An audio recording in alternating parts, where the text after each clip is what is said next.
Good morning from my part of the world. Good evening from your part of the world. My name is Dr. Tovah Goldfine. We are live here on TMS Roundtable Recovery.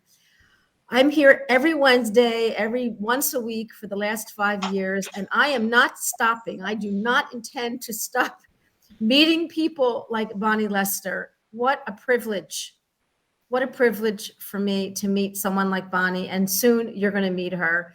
So I like to say, start from hello and tell us and tell our listeners really the details about how you got injured, what was going on, your rabbit hole, the system that tried to help you, because all medical doctors try to help, do the best they can, and how you became your own doctor and how you healed, recovered from so many years of suffering. So Bonnie, thank you so much for joining me in my safe studio this evening. Well, Tovah, thank you very much for hosting me. I really appreciate it. And that I have the genius to do this live. So I'll just say that right from the first. I'm in the later season of my life. I'm 72 years old. So my story goes way back into last century to 1986. And that's when I was driving home on a Friday night and a drunk driver plowed into me. And that changed my life. I was only 33 years old then. And I was just entered a new marriage, and I had a 6-year-old son. And my body was shaken up. I didn't have any broken bones or anything, but I had what they call soft tissue injury and severe whiplash. So I was fitted for a neck brace, and I started getting symptoms of numbness in my left hand, which is my dominant hand. And so I went back to work, though, because I had some anti-inflammatories. I went to the ER and they said, you're fine. So they gave me the anti-inflammatories, and I went back to work on Monday, just feeling like I'd been run over by a truck.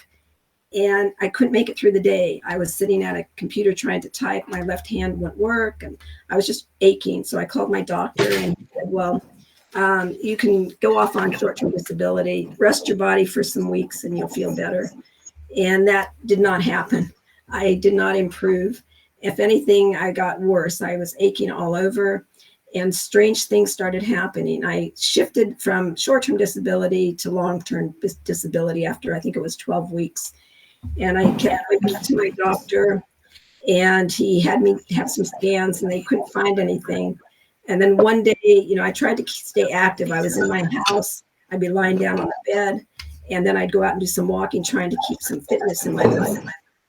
And suddenly one day I had this terrible burning in my left hand, and it felt like I had my hand under a tanning booth. I had never taken a tanning booth, but I imagined that hot burning. It was insane. And I hadn't touched a casserole dish. Sometimes when you cook, and you get a burn and then you get water near it, it hurts. Well, that's what was happening. So the next few days it kept coming and going, and then it got really bad up the arm. So I was due for my recheck with the doctor, and I said, okay, this is what's going on. And by that time, I had started to buy pain management books, and there weren't many on the market back in 1986. I want you to know that. Today, there's hundreds of them out there. But this one book had one short paragraph about this neurological thing that sometimes is incurable, and it didn't even have the name reflex sympathetic dystrophy. It just said neurological something, And so I carried the book to the doctor, and I pointed to the paragraph, and I said, this is what I feel like in my upper quadrant of my body. And the doctor looked at it, and he said, Bonnie, I was afraid I was going to have to tell you this. You have something called reflex sympathetic dystrophy, I believe, from the progression of what's been going on. And he got me uplifted when he said they first discovered it in the Civil War.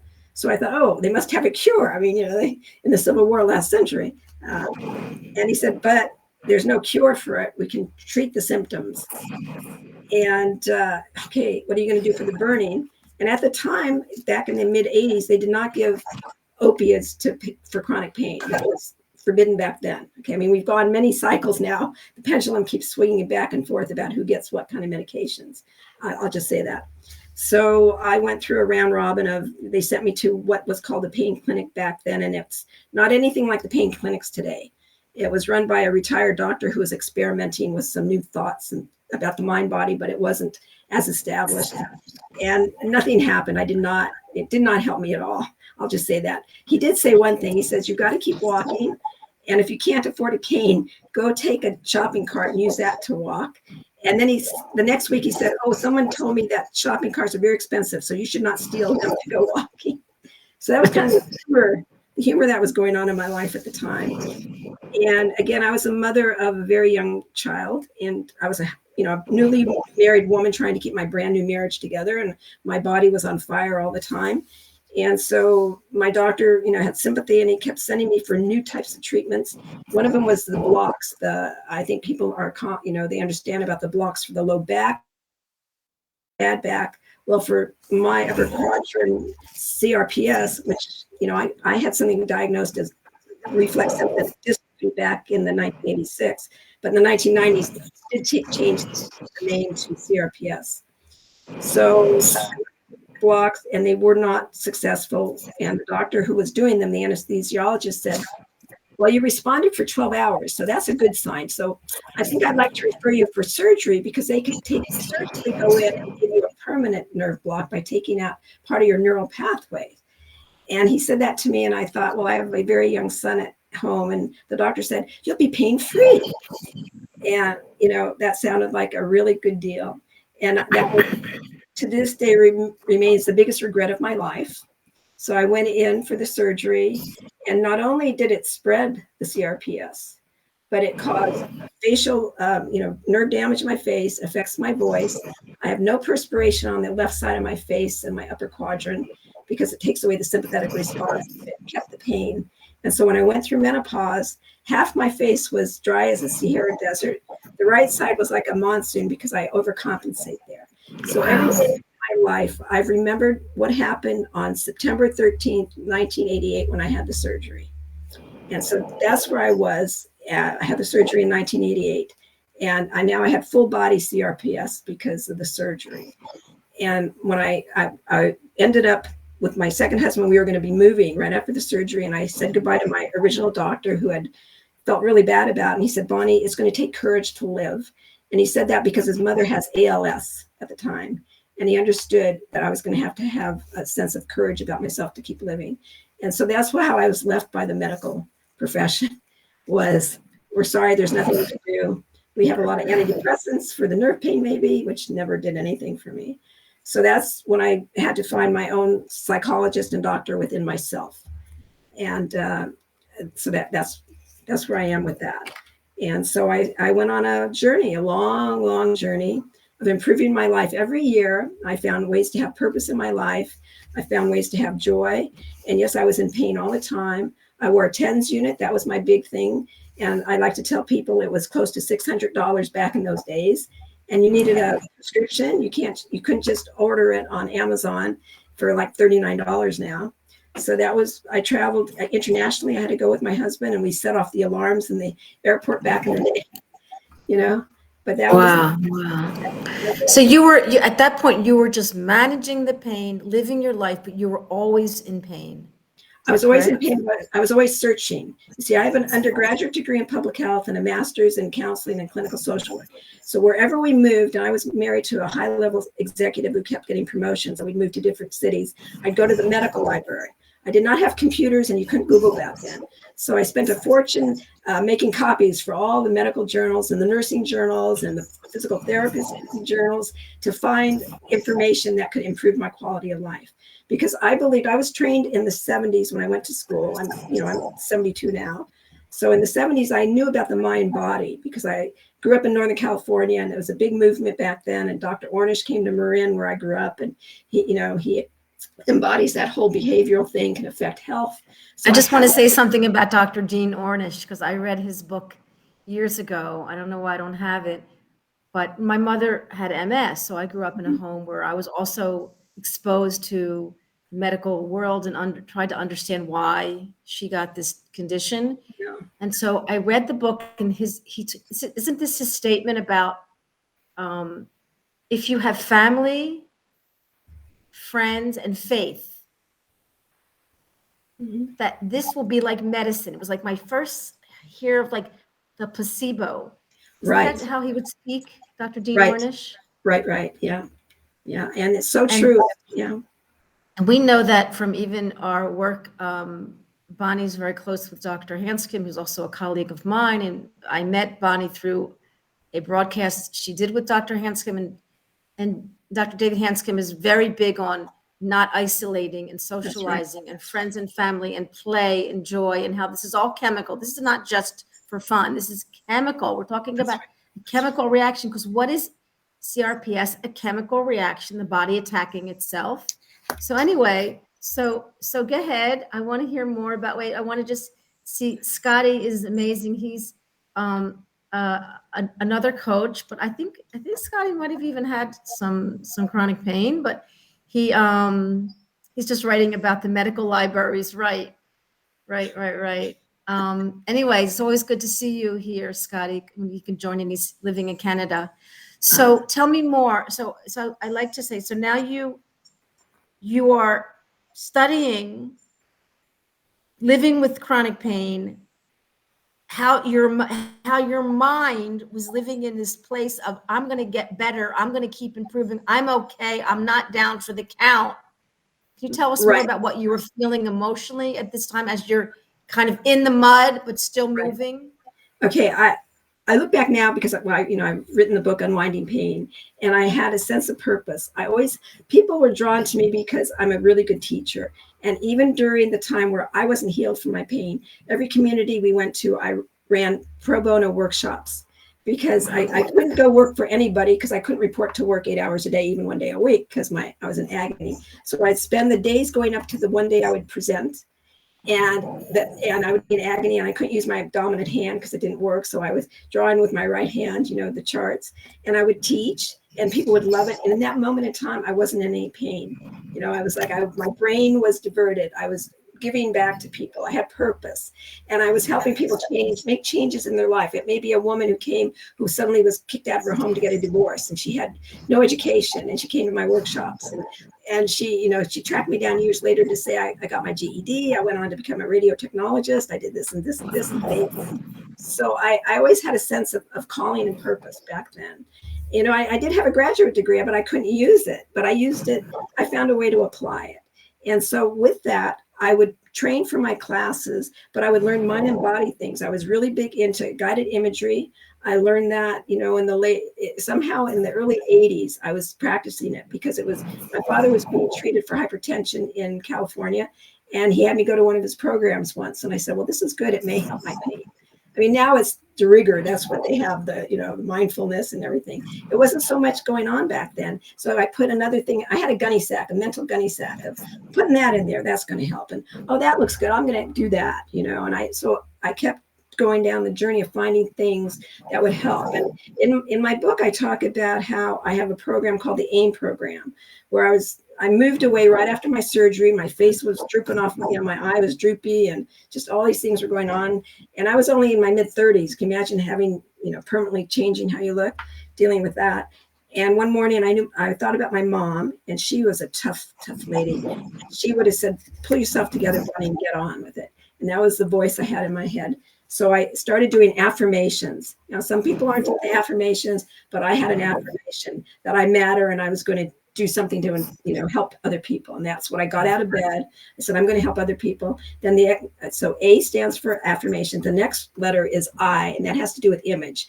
And that meant I had to get out of my nightwear and put something else on. I had to have a wardrobe for the next day. I could not just lounge around that I was having an off day, because that what gets your mind. Psychologists have proven, I have studies in the book, that your mind gets inferred by what are you wearing, how are you feeling about yourself. And I tell, especially women, you don't have to go to a high-end store. You could get, pull together some coordinates that this is my day wear.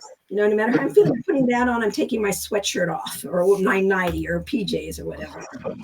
So well, I just want to chime in. Some of my listeners, we've had Fred Amir on a couple times, who wrote a book called about rapid recovery. And he had like many years of debilitating sciatica, for no reason. I mean, you had an accident. He had no reason, just enormous amount of mind-body stress. And he figured that out. And he studied athletes. He studied high-performance athletes, and he understood that they would imagine them winning, or they'd imagine, and that's the visualization, and also the pushing, the Now, I'm not saying you have to be an athlete, but even last week I had somebody about breathing, and he trains high performance athletes, and the mindset that you and where you're at can walk one more step or go, one more place up. Come back, Bonnie. Up. So anyway, I'll continue until Bonnie gets back. Thank God she has a husband who helps her with technology. We were talking about our triggering around technology. And so Bonnie's being tested, and while she's being tested to come back to the studio, I will continue talking about. So last week, Ari, we'll see, she'll be back. Ari Gadelband helped train the, thank you, Scotty, this guest last week who learned the Wim Hof breathing and the ice baths and all. His philosophy, he helped train the silver medalist windsurfer of the Olympics. She came out of Israel. And and so part of his training is the focus, is the breathing, which is so important in what Bonnie's talking about. Yay, Bonnie, you're back. You told me I'd come back. We were talking about technology and we were both, and so now we've both been triggered. Now we both can be calm. Yeah. But I want to put my logo. Okay, so we didn't miss a beat because me and you were just relentless about getting on. So wait a minute, where were we? Scotty, where were we? We were mind body visualization. Oh, imagery. Yeah. Okay, I had the aim, the affirmation, the image, and then managing yourself. And that, when I say managing yourself, is, I know people with chronic pain, they're always focused on the day I'm cured, then I'm going to start living, the day I'm cured. And no, I'm saying what you need to do is find some interest, some purpose, as you are trying to find ways that you're going to improve your comfort levels. And when I work with people, I say, let's stop talking about pain levels. Let's talk about comfort levels. Don't tell me you're a 10 or a 9 or whatever. Tell me that, okay, I'm really more comfortable today. Or today when I did this activity, all of a sudden I realized I was doing a painting and my comfort level was amazing, instead of saying, well, my pain wasn't as bad. Because when your brain keeps hearing the word pain, it calibrates to, okay, vigilance and warning that we're in pain and I'm in fear. So you go to very great use of the language, and the words, since the body hears us. Beautiful. Right. Comfort level. Right. Brilliant. Right. Bonnie, can you just hold up your book? Can you hold up your book? There it is. Beautiful. And it's out. It's on Amazon now, and there's going to be a audio coming out, correct, right, with the book? Right. It's available for pre-order at all your favorite bookseller sites and on Amazon. And the Audible, I was telling Tovah earlier, I hired this fantastic voice actor because I have this raspy, surgically induced voice. I sound like Lauren Bacall, or maybe not even good as that. But she does a wonderful job. It's beautiful to listen to her. Beautiful. And she gives such dignity to my case, his studies, Really? So, okay, so I'm going to focus you a little bit, and then I'm going to be quiet. So again, you got your 2 feet into the mind-body world. You're understanding that this is not woo-woo. This is science. Right. And you fall into neuroplasticity. And at this point, you're teaching, you're helping others. So you're not pain-free, but you're understanding things better. And you can tell us, were you living with less sensations? Were you just in a different relationship with your sensations? And then what brought you into the neuroplastic world, and how did you meet Dr. Hanscom and everything? Okay. I was living with as much discomfort. We'll use the word discomfort instead of pain. Discomfort, the same high levels of discomfort all the way to 2010. And actually it had gotten worse because I have to backtrack a little bit. The world changed with the review of treating chronic pain with opiates. So a new doctor called me up who I had moved to a different region. And he said, Bonnie, I really want you to think about using fentanyl patches, because I've seen somebody else with severe arthritis, their life really improved. And at that time I had become an ordained chaplain, and I was on call 1 day a week as a police chaplain, because that's all I could handle. And I loved the work. It was very stressful. I went, what you see in the police world, and I was there. I could do it. Then I'd be lying down for the next 6 days. And so when they offered me the fentanyl plus Norco, besides all the other anti-inflammatories and the old style antidepressants, Trilosec, I think, and the old names, I can't remember. So I was on all of that, thinking that was going to give me back a normal life of no discomfort at all. But it did help some low back spasms, but I was on very high doses of fentanyl, 2 patches I wore. And I'm a short, small body, so I had to have them on my back, and my husband had to keep changing them. And because I had hyperhidrosis from the surgery, I had to change them every 2 days instead of the regular every 3 days. So it was always dealing with the fentanyl. And it did not change my life. But I thought, well, my pain's gotten really bad if the fentanyl doesn't even, dial down the pain. And so I was in all that pain at the time.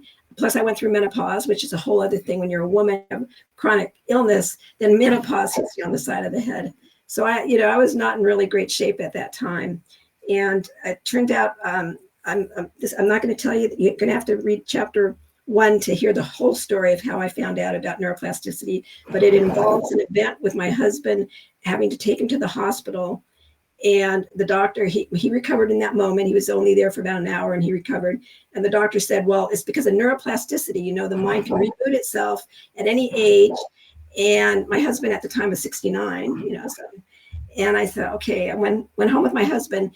And what I was concerned about, my husband's event kept him from knowing what was going on. And he was the man who was taking care of me at that time. When I say taking care of me, he did all the bill paying. He knew how to go on the computer. I didn't know any of that because I was in agony. He was my caregiver in a way, even though I was sort of functional, but I depended greatly on him. And when I saw him that night, even though he rebounded, and I thought, I lied in bed that night and a voice in my head said, Bonnie, you got to get better than this. And what was that doctor talking about? Neuroplasticity. So I went on my iPad because I didn't do computers back then. And I looked up a TED Talk, and they had a really kind of boring doctor, I think, a scientist, very boring, I have to tell you, not one of those really neat TED Talks. And he said, oh, neuroplasticity, and you do this, and you do sensory stimulation, and you could change this. And so the next day, I started my whole sensory stimulation program that I invented as I went along. And it worked. Amazing. It was, yeah. And it was within 24 months, I was sitting in my doctor's office, and I said, I don't have any burning down my neck. It's really amazing. But my body didn't feel like my own. I had aches and, really weird things going on. But I kept doing the exercises stimulation, and I was becoming more functional. I was getting more of a social life. I was all the things you really need to do to recover, I could do. When people say, well, you just did neuroplasticity. And I say, yeah, I did, but I started becoming socially connected with people. I was talking to people, I was doing movement. I could eat better and do better nutrition because my husband wasn't just giving me a healthy can of soup because he was doing So all the parts of my life, I was doing better with stress management, and I was starting to learn how to sleep because I discovered that the blue light of the iPad that I used all night in bed because I couldn't go to sleep was keeping me up. And what a difference it was to get more than 3 hours of sleep. So I approached my doctor because at that time in the news, I shared with some other people, I think maybe even you, Tovah, Tom Petty and Prince both died OD on fentanyl. One of them was fentanyl for sure, but I don't remember what Tom Petty died of. But it was because they had terrible pain in their hip, and they were just trying to relieve the pain, so they used their opiate. So I thought, I'm doing so many great mind-body things. Why don't I get off these drugs because they're such a hassle? There's so many problems with them. And I initiated.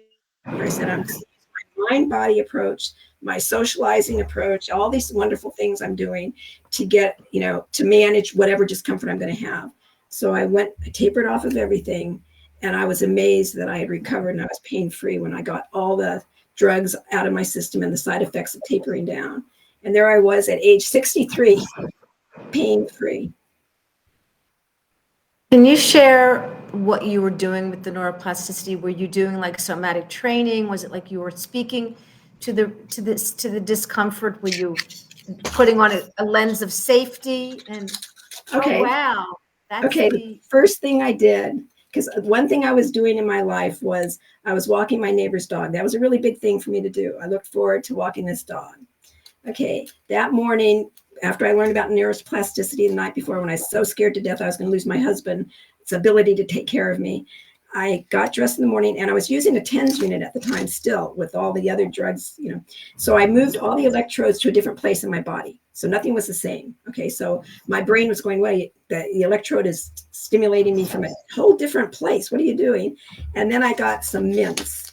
And I'm not going to say what brand or anything, but I took the mints in my pocket, and I went walking and talking. I took the dog for a walk, and the dog was really important in my life. The dog's name is Jingles. And I will say right now, if you were to look in my book and opened up the first cover, you'd see under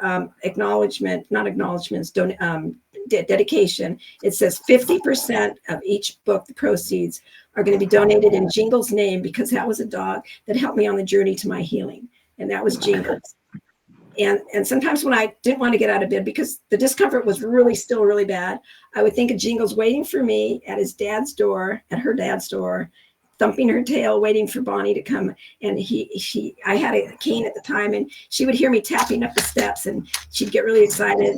And then, you know, I'd open the door, and there she was, ready to walk. And so when I'd lie in bed thinking, I can't go walking today, I'd think about Jingles needing to see me and her happiness.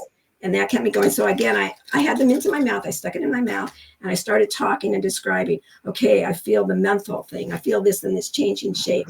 And I kept talking to it. And at first I didn't feel any pain. And suddenly all the pain started to burn. And I say, I don't hear you. I don't hear you. And I kept talking to the mint. And then when I had to bend down to clean up after Jingles, usually I always groan and go, oh no, I have to clean up after the dog because bending down, you know. But I put another mint in my mouth, bent down fluidly, picked it up, and I almost forgot to put it in the receptacle because I wasn't in agony. It wasn't like, oh God, I bent down, now I've got to do this. So do you see that? So what you were doing, excuse me for interrupting, is you were it's almost like what I say to people, when you focus on your breath and not your sensation, that's where your energy goes. And all of a sudden you're focusing on the inhale, what you're feeling and how the breath is coming through your nose. And so you purposely put that mint in your mouth to focus on the sensations of taste. Right. I did. Okay. You know, the five senses. So every day, so I knew the five senses. We all learned that in school, right? So the next day I put a special smell on my wrist, and I'd walk and I'd smell it and describe it. And then I'd walk some more and smell. I was doing all of them. I did vision. I'd choose, today I'm walking and I'm going to look for all the certain green leaves. And I'd be walking with Jingles and I'd say, okay, I'm looking for that green leaf. I did all this visual stuff. And then I'd listen, which crows do we hear now? And then I actually started carrying peanuts in my pocket so crows would follow me, and they'd be noisy because they wanted to have, you know, so I did a lot of that stimulation. And I was interacting with the world around me, and I turned it into my playground. And then I'd wear certain types of clothes, and I carry in my pocket maybe a different sensation, some velvet in one hand and then something nubby in the other pocket, you know. And I'd go back and forth to feeling I was just bombarding my brain with all these different sensory stimulation things. And that was how, and I did this purposely to shift from, tell us, so you purposely were trying to shift from the focus on this uncomfortable feeling in your body? Well, yeah, because I used to do an inventory every morning, and I'd say, oh, can't believe how much I'm burning in my neck. Oh, I can't. And then my leg would say, hey, can't believe how bad I am. I'm not even going to let her stand on me today. You know, I'd go through an inventory. And when the progression that I went on, I talk about it in my book, is that each chapter I talk about what I learned as I moved through getting to the point where I could have an open mind to neuroplasticity, because I was still working out on myself before I knew about neuroplasticity. I was still learning not to use those words that my body would believe. When I'd say, oh, this hurts and spasms so much, I'd say, oh, my neck's tight, it needs to be rubbed, or I'll put some warmth on it, or some people like ice for certain things, you know. So I started talking to myself and identifying it. I did not identify as I'm in agony, I'm in miserable. I abolished those words from my dialogue, my vocabulary. So this is where Dr. Hanscom, he highly recommends, do not talk about your symptoms except maybe with your doctor. And this is like, and I always say to people, does it give you pleasure? Is it helping you to talk about your pain? Tell me. If it's helping you, I'm going to support that. But is it really serving you? Right, you relive it, and that's what I tell people with trauma. I say each time you tell all your friends, your body's listening and going through all the neurotransmitters, the cortisol and everything else, and I have a thing called dose, and that's to remind people the dopamine, oxytocin, the serotonin, and endorphins. You can control the happy chemicals in your body. And that's what I was doing on my dog walks. And then poor Jingles was old enough that she couldn't keep walking because I could walk further than the few blocks. And then I was walking a mile. Then I was walking 2 miles and 3 miles. Finally, I had a posse of all my other neighbors' dogs. And they all thought I had a dog walking business, but I didn't. I was rediscovering myself, Well, you really were able to channel who you are into your healing. And even if somebody's shy and introverted, it doesn't mean they can't channel who they are, because we're not here to change who we are. We're here to evolve. Because your situation asked you to please evolve, to please figure out a way to move the body and mind through being body. Right. Changing who. Right. Oh, definitely. My editor, when I was working, she said, Bonnie, your quirkiness comes through in the book. And I thought, well, never heard me described as quirky, but I'm unusual, maybe. But I embody everything. You're a bit of a nutty professor, like a nutty professor. I'll go with that. I live outside. I'm a maverick. Okay, we'll say I'm a maverick. But you see, I grew up in a place called Marin County, which is full of maverick people, and my parents were great educators, and they were amazing people. And I have to acknowledge, I have my mom's earring that she used to wear in the 60s. She was bold and bright, and I made with the turquoise. That's Ruth. I want to honor Ruth tonight. That she said right before she passed, because I had the privilege of being her chaplain in hospice. She said, Bonnie, you're an extraordinarily strong woman. Because I wasn't better when she passed. She was very concerned about me. And I wanted to honor her tonight. Yeah. Wow, that's amazing. Well, you're honoring her every day with your healing. You're giving back to her, and that's really beautiful how you take the generations and evolve into, like, we all want our children to be a little better than us, a little smarter than us, and she sounded like an amazing influence on you in your healing. Yeah. You just never give up. You keep going, and people say, now after I was on David's podcast, one woman said to me, I want what you have, meaning being really comfortable, no pain.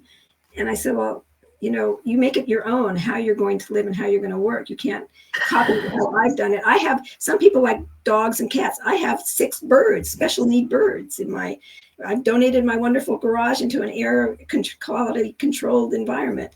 And people think that's very strange, but they saw me, they sat on my knee when I'd meditate, when my pain was horrible.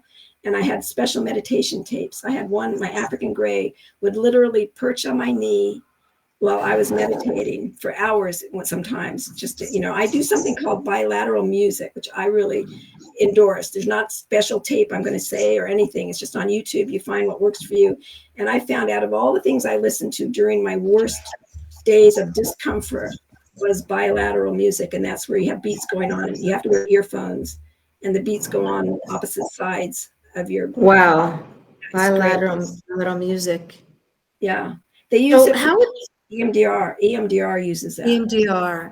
Yeah. So in your book, Unwinding Pain, because there are so many people suffering with so many different autoimmune symptoms and so many different types of chronic pain. And you and I have both seen so many people heal. And that's why we're on this path to encourage and inspire.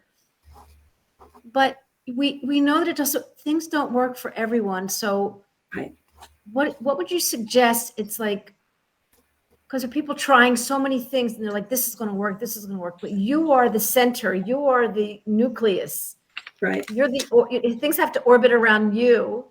So what do people have to take with them? Because I believe all methods work. It's about you and the relationship with the method. Right. Okay. 2 things I can speak to that. First of all, we're all an experiment of one. Okay. Right. And just looking at you, Tovah, you have straight hair, I have curly hair. We're totally different DNA. I mean, we are all different. So out of all the different disciplines, whether it's Gordon, Schubner, Sorno, just all the different people out there who have good ideas and people have gotten a lot of relief, you take what works for you and resonates for you. And I want to use an example. When my dad was passing away, I got to do chaplaincy with him. And I did guided imagery with him in his last days of his life. Now, my dad was a coach and an athlete besides a teacher.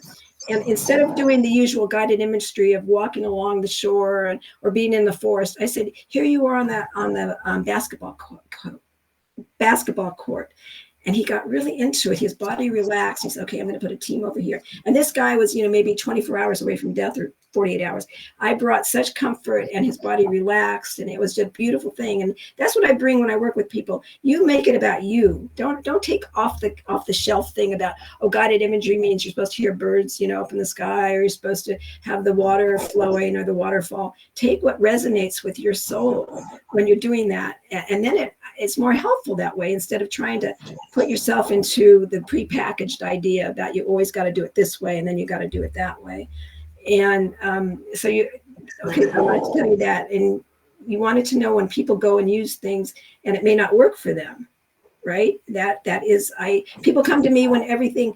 I had one woman come to me. Well, I've had a couple women come to me that they've spent maybe hundreds of thousands of dollars or maybe $60,000, but it's still a lot of money. And it didn't give them the answer they wanted. They're not comfortable.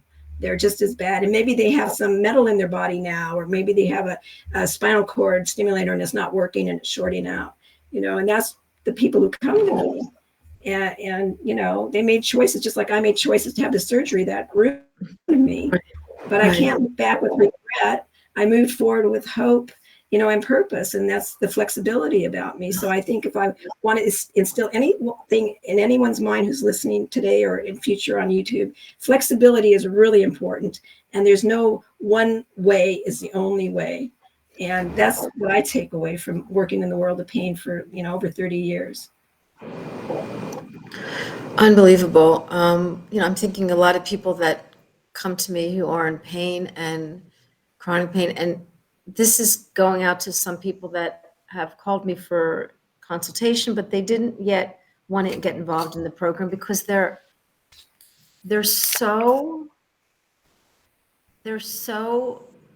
not hopeless, but they don't believe. It's almost like, where do you get the belief, Bonnie, when you're so down for the count, when you've been through so much and you're in such chronic pain, and yet you've experienced relief? You understand, because they get to the mind-body world and they contact me or someone I know, and then, and I try to convince them, and I so much want them to jump onto this bandwagon and, join in and read these books and follow this and follow that.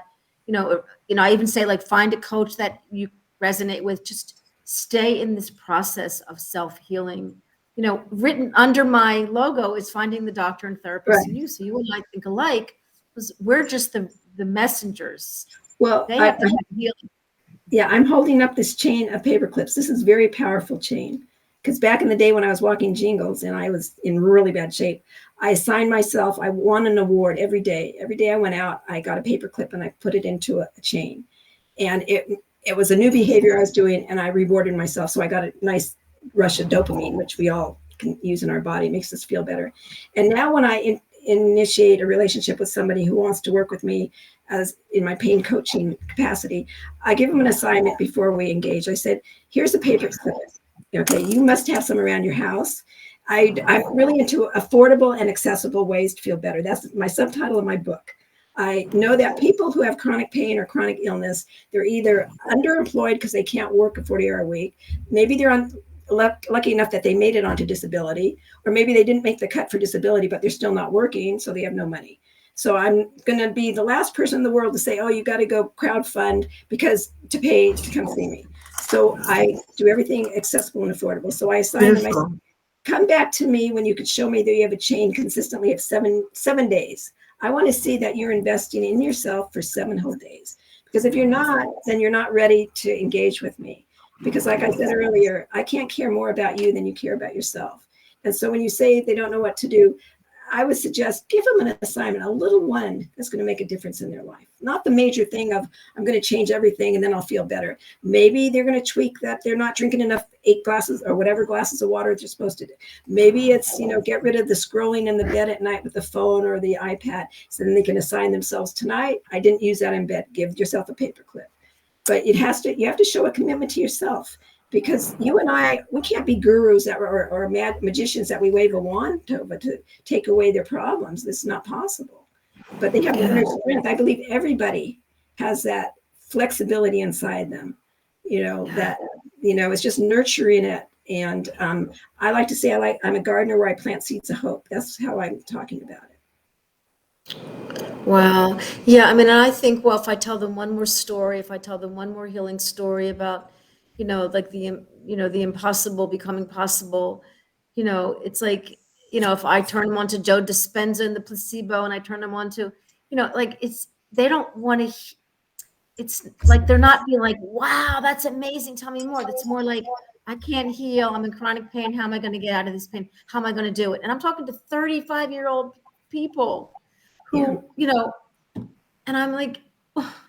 So I walk away feeling like I didn't do my job because I can't get them to be like, yeah, let's get on board here. What can I need to read? And I send them the movies of, Love Heals and all. And I'm thinking they're in a place of they're blocked. There's a block because they're intellectually like, I cannot heal. And I'm like, heal from, I've done a lot of work with Michael Galinsky, who directed and also starred in the movie All the Rage, and he's been a good friend and been on my show. He helped me with starting this whole broadcast many years ago. And he why did I bring him up? I'll tell you in a minute. About why did I bring up Michael Galinsky? Anyway, I lost my train of thought, but I want to say that. So the part of what I find with so many people, because I try to go into the world of people who are not in the mind body world, who understand this, who are open. Like there's so many people out there on Facebook and who are in the other world, who are singing the song and complaining, and maybe they're benefiting, and the support is important. And I'm not telling them not to complain, but I always say, are you open to a mind-body scientific approach? Look at my world, come into my world. And this is kind of how I'm helping people who maybe just have one thought and they're like, yeah, you know what? I feel better when I'm talking to my friend, or I feel better when I'm with my animal, or, I had some kind of change of relief when I was at the gym and then it came back. Okay. I'm like, what happened there? What was going on there? Okay, Tovah, I got to tell you, you're speaking, singing to the choir here, preaching to the choir. Because actually, in my book, I have they were gentlemen. It seems like the 3 gentlemen who were just didn't think that they were going to get better. And one of them I got talking. He was supposed to walk around the track with me because I do a walk with the chaplain in my local region. If I'm going to work with people, they have to come walking with me because I want to get them moving. And he was complaining, and I can't walk. And I knew I did some research before we got together. I knew he was into restoring cars. So I did some research and I asked him a leading question about a car. And he got into it. He was moving and walking and engaged in me. And I could barely keep up with him as he was talking. He was so excited to be able to tell me about his car and restoration and who made it and all the history. And by the loop and a half of the big track, I said, how you feeling? He goes, oh, pretty good. And then he looks around and goes, oh, I did pretty good, huh? And that's how I hook people into the mind-body thing, by engaging in their frame of reference. I always enter in their frame of reference. So that was one gentleman. There was another gentleman who was he was in the Korean War. So you can imagine he was quite a bit older. And he didn't even like that I was a woman that he was talking to, but because I was a chaplain, and his son, who was a police officer I used to know, and he referred his dad to me because his dad had phantom limb pain. He had an amputation for bone cancer. He was doing well, and then suddenly he started getting the terrible pains and the shooting pains in the non-existent leg and foot. So I really did well with him, but he was very hostile about it. He had gone to the VA and they wanted him to do guided imagery or yoga, and he got really upset. He thought that was too new agey, and he walked out. So that's why his son hooked him up with me. So I worked with him by using different names than mindfulness. And that seems to bring people closer in to actually practice what you and I know as mindfulness activities. Yeah. I get them to practice it, and then they realize it really helps them. So I know labels can draw people in, or it could repel people. So I'm really careful the language I use. I always try to know who I'm talking with, and choose my words correctly. That's going to resonate with them. Yeah. Yeah. No, beautiful, beautiful. So what would you leave the listeners with regarding where they're at, where they need to just take one foot in front of another, how important hope is in belief? They're not a victim of their body. Their body's protecting them, not punishing them. That's right. And as our mutual friend, Dr. Hanscom says, like, anxiety is not your prisoner. Anxiety is awareness. Right. You can use your anxiety to serve you. You're a sensitive, strong human being. I mean, I'm always talking about sensitive, strong human beings, of people that, and so talk more about how some of the, I call it little cheat sheets, how people can walk away with, like, where can they start now? Well, okay. Well, one thing is your journey could start with one baby step. You don't know how important that one. My little baby step was putting the mint in my mouth and walking out the door. And you have to understand where I was. There's no way I would think that X many years later, I'd be sitting here with Tovah, had written a book. I sat at a computer with a hand that had not worked for 26 years. So the impossible is possible. I'm living proof of it. I need to tell you that. I don't have a perfect life. I have 2 wonderful ex-husbands under my belt, and my third husband, who I've been with for almost 25 years. So I want you to know, when someone has said to me, "Did you live in a monastery? You could do all that and real life didn't come in?" And I said, "No, I went through a divorce. I helped, my parents passed on and died, and I was involved with that stress. I had life interrupted me in all ways, but I had a vision that I knew I could be better than I was. I never knew I was going to be totally recovered, but I knew that I was going to get strong enough to manage it and not have to be using huge doses of fentanyl and be dependent on whether the renewal was going to, my refill was going to come. God forbid if it was a holiday and I didn't get it in time, and I'd have to start feeling shaky and nauseated. And same thing with the Norco. And I just wanted freedom, that I could travel and not worry about a refill. That was my dream. So yeah. I believe that there's hope for everybody if body can reach this point in time. As a 72-year-old woman sitting here, I think pretty vivacious and full of energy, anything is possible for anybody at age 20, 30, 40, 50, or 60. Right. And so we're talking about the chemical reaction of belief, like the biology of belief, and more so I think about one of my first teachers, even before I was in chiropractic school, was Norman Cousins. Oh, yeah. And I met his daughter. His daughter is living here in Israel. One of his daughters is living here in Israel, and she was on a broadcast. And he also, like Dr. Sarno, broke some of the misconceptions about your relationship with your doctor and pain. And so these are people that get. I honor him in my book. I have my most favorite chapter is chapter 8, and it's all about happiness. And I leave with finding out, listening to a radio show with Norman Cousins on it. And I talk about his struggle and his history and how he had all the films. And I talk about having a humor festival and how you put that into your day. So it's my favorite chapter. This is really where, and I kind of like laugh at laughter yoga, like I want to laugh in front of a funny movie, not in my yoga class, but this is powerful.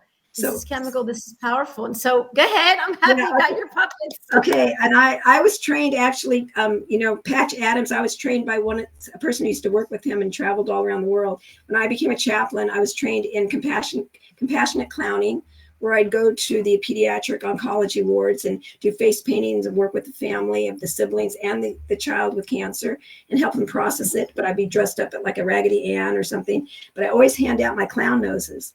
And it always brings a smile. It's a universal thing. And that's what I'm showing Tovah, if you're listening or viewing. And what about your puppets? Oh, my puppets. Here, I've got one. Here, let's see. Oh, no. Oh, here I have my bird puppet. Yeah, this is my little birdie puppet. I have my big kids are sitting across the room. So I use puppets. I use a lot of imagery things. And I make people, when they're done with me, at least they're smiling, And this is chemical. We're talking about, you know, if you want to get down to the quantum physics of what pain is, you know, and that's in your brain, we're talking about, you know, a brain game. And like Dr. Sarna would say, think psychologically. And no matter, every doctor, no doctor can deny that when there's a disease or pain or a symptom, there's a psychological relationship with it. And no doctor will deny that that will determine how you heal. Like the tale of two nails, you know, we talk about that. There's a, you know, I talk about it a lot, the tale of two nails, of how people respond to pain. Right. And we're all individuals, and like the adverse childhood experiences will all have a different relationship with pain. But more important is to know yourself, to love yourself. This is, you cannot heal a body you hate. Right. You need to understand your body and to appreciate and accept, and to know that your body is constantly striving towards healing over and over and over again, falling it up and falling it up, and that the body is not against you, not punishing you. Right. That's right. Yeah. That's very powerful. That's true. Yeah. Yeah. So I always get very emotional about this. And because I know I want people to like walk away and be like, okay, next chapter. Cause I always say, this is it. This is the last lap. When you've met someone like Bonnie or me, it's like, we're not going to abandon you. We're going to stay with you. But you know, when the student is ready, the teacher will come, but you're going to have to stay on board with us and work hard, not in a different way, hard. It's like, you're going to have to uncover and unpeel the real you. And none of us are like, no, I want a bolt. No, I'm not interested in me. Okay, with that, Tovah, I have to ask you now. People are surprised when I say context affects pain. You know, like when I say to people, okay, tell me some stressors, what's going on in your life? And they're like, oh, well, you know, this terrible things are going on in their life, maybe. And they don't understand how that impacts pain, you know? So it's teaching people about context and being in the world and understanding what's going on. And then that gives them a clue to start thinking about stress management is good, besides sleep, nutrition, and social connection. Yeah. Well, I feel like you are this brilliant human being, beautiful and brilliant and smart and funny and so balanced, and how possibly, which could be a whole nother broadcast, is how you found the gift in your healing and the gift in what happened to you, that you were not a victim of that drunk driver, and that, you know, we're not here to blame. And like you said, we talked about this before the show about, you didn't say forgiving, but you used this word of, I forget what we spoke about. I didn't have my coffee yet, but anyway. Not regret. Maybe I didn't have regret about what happened. Not forgiving, but a grudge, holding a grudge. Oh, right. You can't. Yeah, you can't. No, you can't do that. Holding anger, when people come with anger against their workers' comp, or anger against the insurance, anger against that, and they want to keep playing it over and over again. I said, do you realize what the cortisol in your body's doing to you? Do you realize the tension you can? Let's put that aside. Let's put it aside. I'm not saying forgive like that moment. Say, okay, well, that's okay. They're treating me that way. But don't keep running it through. Don't keep doing that. Give yourself some grace about it, you know. Be kind to yourself. I love it. I want to put down your website here in the feed, www. Your website. BonnieLester.com. Very simple. Lester.com. So people can, and I'll have all this up on the YouTube. I'll have your information. I'll have your book. I've been posting some beautiful things about your book, and about the beautiful YouTube about your book, which is all about playing and moving, which is so amazing. And if anybody wants to speak to you, they can find you on Instagram, a little bit on Facebook through me. Bonnie and I are happy to work together with anyone in co-managing if you want to do some virtual work. Otherwise, you're located in Northern Marine California. Park. Wow, Excuse amazing. Me. Yeah, I'm Marine County. Oh no, I moved from that. I grew up there, but no, I live outside of the Bay Area. I live in a place called Dublin, California. I always say California fast. Yeah. Amazing. So I am privileged to meet you, and this is what helps my healing. You know, people are like, "How do you heal, Doc?" I'm like, "Well, I just go once a week, and I take from this healing, and because what Dr. Sorno said this. give to others. And I'm not saying to go out and, volunteer in a mental hospital, but it is important to give, because giving is receiving. I'm not selfless. I'm receiving and learning and giving and learning at the same time. I'm helping myself. But you're great. I want to thank you for your graciousness of hosting me and dealing with the technical things and bearing with me as I learn more technology, which is really wonderful. But I do have to say, people have said to me, Bonnie, you're so busy, take time for Bonnie. And it makes my skin crawl when they say that, because I am taking time. When I talk to a new person or even a repeating person, I love talking to them. I know what kind of pain they were in, and that I could sit there with them in the moment, whether it's just, 45 minutes complimentary thing that I have on my website. That's wonderful time for me, because I get to communicate with somebody and give them hope. Yeah. Amazing. Well, you're amazing. And I am privileged, as I said a million times. And I thank David Hanscom for finding you, because him and I, we share different guests, and I'll send him, I say, you got to interview this person. He's like, we got to interview this person. So I'm really happy to be in alignment with other doctors doing this, and healing is possible. Yes. Incurable is possible. The word incurable is it's like however you want to frame these words. The body is an art, and we're not find doctors who will treat you, not the symptom, because there are doctors that exist like that, and just continue to one step at a time. How did you know that's in my book? I have exactly that. What did I say? About the art and science and how to find a doctor and don't give up, because there are doctors out there. I have a lot of consumers.